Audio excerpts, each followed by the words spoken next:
Olá, queridos alunos, sejam muito bem-vindos a esse outro vídeo que nós vamos continuar tratando de mensuração inicial do imobilizado, aqui é a parte 2 dessa história, né? Então, o que nós vamos falar aqui, por exemplo, inicialmente, é sobre permuta, né? Então, eu posso trocar um ativo por outro e mesmo assim dar baixa no antigo e trazer um novo para dentro, tá certo?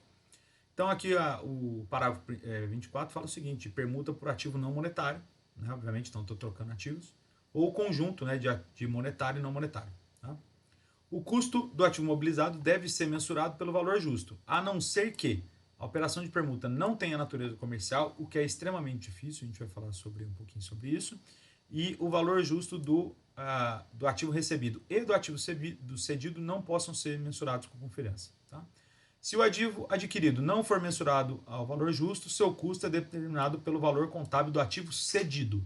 Então veja, eu tenho um caminhão e um carro, eu estou dando o caminhão e pegando o carro. Eu não tenho o valor justo do carro que eu estou recebendo. Então eu vou pegar o valor contábil do caminhão que eu estou cedendo e lançar como valor do carro que eu estou recebendo, certo? Sobre o valor justo aqui, né, a norma diz que do ativo recebido ou cedido, se os dois estiverem disponíveis, usar o valor justo do cedido. Mas, em geral, ninguém faz troca perdendo, né? Então, o que eu faço? Se o meu vale 50, o seu vale 30, né? Eu vou te dar o meu de 50, mas eu quero 20 de troca. Não vou perder, né? Casos extremamente raros, isso pode acontecer, mas ninguém quer fazer uma perda dessa, porque se o meu vale 50, eu vendo a 50 e depois eu compro o seu a 30, né? Então aqui na aquisição por permuta, eu uso o valor contábil do ativo cedido para natureza não comercial. Tá? E o ativo adquirido e o cedido não possam ser mensurados ao valor justo com segurança. Então, valor contábil só quando é não comercial ou eu não consigo mensurar com confiança. E aí eu uso o valor justo do cedido, que em geral na troca vai ser o mesmo do que o recebido, né? Quando eu tenho permuta com natureza comercial, né? E se os dois valores justos estiverem disponíveis, eu uso o cedido, exceto se o valor justo do recebido seja mais evidente. Tá? Então a ordem aqui é essa: valor justo cedido, valor justo recebido e custo do cedido caso não tenha os valores justos. Tá certo? E aí o que é essa permuta com natureza comercial? Tá?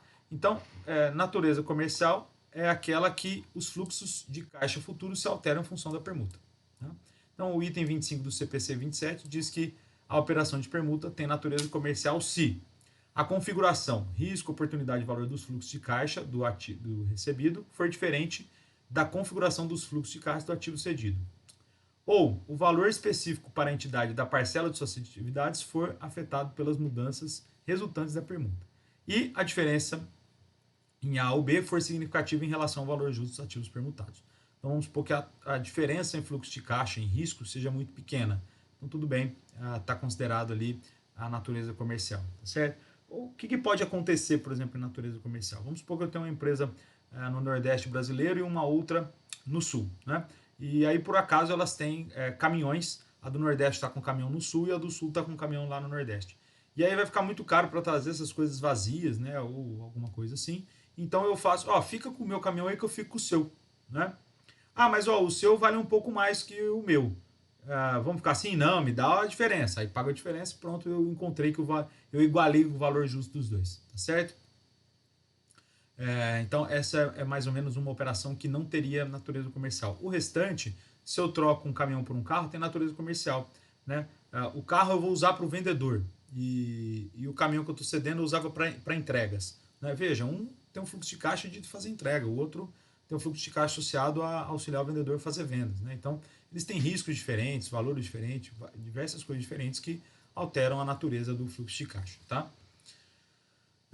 Então aqui, né? Se eu trocar similares, como um caminhão por outro, mesmo assim, imagina que um caminhão é muito mais velho que o outro, né? Então o recebido mais velho que o cedido. Né? Eles são ativos similares, mas a vida útil restante pode alterar o fluxo de caixa dos dois, né? Então eu vou ter fluxo de caixa, eu vou ter que antecipar fluxo de caixa se eu pegar o velho, eu vou ter que trocar ele mais rápido, né? Pode ser que ele gaste mais combustível, pode ser que ele seja mais econômico que outras coisas. Enfim, mesmo ativos semelhantes, mas tem anos muito distintos, altera aí os fluxos de caixa da empresa, então, portanto, substância comercial tem que fazer pelo valor justo, tá certo? Aqui tem alguns exemplinhos. Então, exemplo A, quando eu tenho perda. Então, a empresa A dá um caminhão antigo de 1 milhão de custo, 750 mil de depreciação acumulada, em troca por um barco. O valor justo do caminhão antigo é de 150 mil, que também é considerado o valor justo do barco. Então, os dois têm o mesmo valor justo. Então, o caminhão vale 150, o barco vale 150. Então, o que eu faço? Eu vou registrar o meu barco novo por 150, tá certo? Só que o meu valor contábil do caminhão estava a 250, que é 1 milhão menos 750 de depreciação acumulada. Então, eu vou colocar uma perda aqui, tá certo? Nossa, então eu fiz uma perda só porque eu fiz a permuta? Não. Se eu fosse vender esse caminhão, não venderia também a 150? Então, se eu vender o caminhão hoje, imagina que eu vendo o caminhão e amanhã eu compro o barco, pelos mesmos 150. Veja, vai dar na mesma. Eu vou continuar tendo os mesmos 100 de perda, né? Porque provavelmente a minha depreciação foi mal feita, né? Ou o caminhão se desvalorizou muito de repente, tá? Então, e se não fosse possível mensurar o valor justo dos dois ativos, né? Nem o barco tem valor justo, nem o caminhão. Né? Aí eu registraria o barco entrando por 250, que é o valor contábil líquido do caminhão hoje. Tá? Agora, quando eu tenho ganho, então, a empresa dá um caminhão antigo de 1 milhão, de novo, 750 de depreciação acumulada, e o valor justo do caminhão antigo é de 350, tá certo? E aí, o que eu faço? E o barco também é 350. Então, o que eu faço aqui? Esse mais 50 aqui está errado, hein? Não considere esse mais 50, tá certo? Só troca por o barco sem dinheiro. Então, eu pego esse 350 e registro o barco 350. Tá? E o caminhão eu baixo ele 1 milhão e baixo a depreciação acumulada e registro 100 de ganho na DRE. Tá? O que aconteceu aqui? Imagina que eu não fiz a troca pelo barco, eu vendi no mercado. Então, eu vendi por 350 o caminhão. Eu já ganhei 100. Né? E aí, eu vou lá e troco pelo barco. Tá certo? Esse 100 que eu ganhei, eles vão continuar lá de ganho. Estou com esses 350 mil no caixa, vou e compro o barco. Então, ele entra por 350. Tá? Da mesma maneira. E agora sim tem o exemplo com o dinheiro. Né? Então, a empresa dá um caminhão antigo por 1 milhão. Em troca por barco, mais 50 mil. Tá? O valor justo do caminhão é de 450, o valor justo do barco é de 500.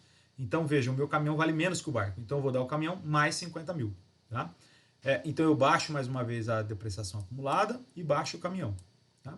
E aqui eu fiz o cálculo do ganho. Ó. Então, o valor justo do barco é 500, o valor contábil do caminhão é 250 e eu dou mais 250, eu dou mais 50 em dinheiro. Então, eu totalizo aqui 300, né? Então, 500 é o valor justo do barco, eu ganho aqui 200, tá certo? Então, é isso mais ou menos que eu faço aqui, e aí registro o barco pelos 500, saio caixa, registro o ganho e dou baixa no ativo. Né? Quando eu tenho, mudando agora de assunto, quando eu tenho construção de ativo, em geral, são as mesmas regras lá do parágrafo 16 a 20. Eu tenho o custo de aquisição, né, o custo lá com a mão de obra, com as pessoas que eu gastei, maquinários, etc. Tudo para deixar conforme a administração queria. Tá? Porém, se eu tenho valores anormais de materiais, mão de obra, que foram desperdiçados, né, teve uma greve, alguma coisa assim, isso não deve ser incluso no custo do ativo. Devo lançar em despesa. Né? E se, por exemplo, eu também tenho gasto com demolição, comprei lá um prédio, eu vou demolir aquele prédio e vou fazer a SR, né? Ou não, comprei só para demolir, para fazer o terreno. Então, a demolição aí no caso, ela também depende da isenção da administração. Né? Então, compra de um terreno com um prédio antigo. O custo de demolição é adicionado ao terreno ou o que eu devo fazer com isso? Lance em despesa, etc. Né? Então, por exemplo, se eu compro o terreno para melhoria do terreno e venda, então a empresa já compra esperando incorrer esses gastos para o terreno para poder vender. Então, o gasto deve ser adicionado ao terreno. Né? Agora, se eu compro um terreno para construir um outro prédio, eu vou demolir esse negócio e aí esse valor se dá no sentido de construir esse prédio. Então, eu adiciono ao prédio. Né? E quando eu compro o terreno com o prédio, aí eu uso o prédio por um tempo e depois eu faço a demolição para construir outro. Aí o gasto de demolição deve ser lançado aí como despesa quando for incorrido. Certo? E, obviamente, mais uma vez, custo de valores anormais não é incluído no custo do ativo. Tá? Plantas portadoras. Então, o que eu tenho de reconhecimento inicial lá de plantas portadoras? Né? Então, as plantas portadoras estão presas ao solo e elas possibilitam a colheita dos ativos biológicos por mais de um período. Antes disso ocorrer, ou seja, ela está pronta para dar frutos, né? Eu faço diversos gastos. Né? E que diversos gastos são esses para deixar ela no ponto de maturação para começar a produzir frutos? Então, eu faço preparação do solo, né? Eu faço adubação e preparo do plantio, eu faço o plantio, né, usando sementes, etc. Eu faço irrigação, por exemplo. Eu tenho tratamento fitossanitário, né, tá passando um aviãozinho jogando aí, né? E eu tenho manutenção durante o período de crescimento, uma poda, tira formigueiro, etc. Tudo isso até a planta estar no ponto para ela começar a dar frutos, eu coloco lá como o gasto, o ativo dessa planta portadora. Então, atinge a maturidade, elas começam a sofrer depreciação pelo período previsto aí que ela vai dar frutos, certo?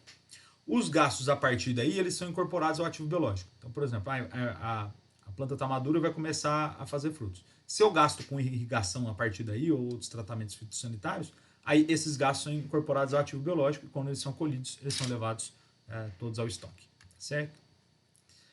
Uma outra pergunta recorrente, e se eu recebo um ativo sem pagamento? Né?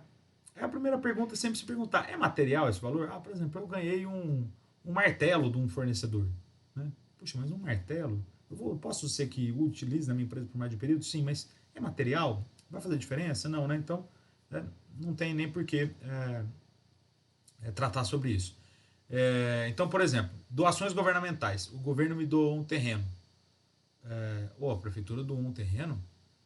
O que eu faço agora? Opa, isso é outro CPC, CPC 07, Subvenção e Assistência Governamental. Tá? Em geral, você vai reconhecer pelo valor justo e vai reconhecer uma receita quando tiver cumprido as obrigações. Se a prefeitura não impôs nenhuma obrigação, por exemplo, para esse terreno, não, a obrigação é construir a fábrica, né, e operar por um ano. Então, acabado esse um ano, você reconhece. Não, é só construir. Então, já reconheço agora. Tá? Assim que acabar a construção. Não só tem intenção de construir, não pediu nenhuma contrapartida. Então, já reconheço agora mesmo antes de construir. Tá? E se foi o sócio que colocou, opa, aí já é capital social. Né? Então, o sócio incorpora, por exemplo, um caminhão no capital social, aí vai ser um valor de avaliação, precisa de peritos, 3 peritos, a lei 6.404 diz, né? E precisa aprovar em assembleia também.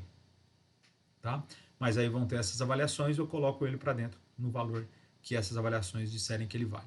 E se for um cliente ou fornecedor, aí eu verifico se faz a parte de um contrato com o cliente lá no CPC 47. Tá? Em geral, doações de clientes e fornecedores, elas fazem parte de um contrato, se for uma coisa relevante. Se for coisas relevantes, não faz sentido aí material esse negócio, certo?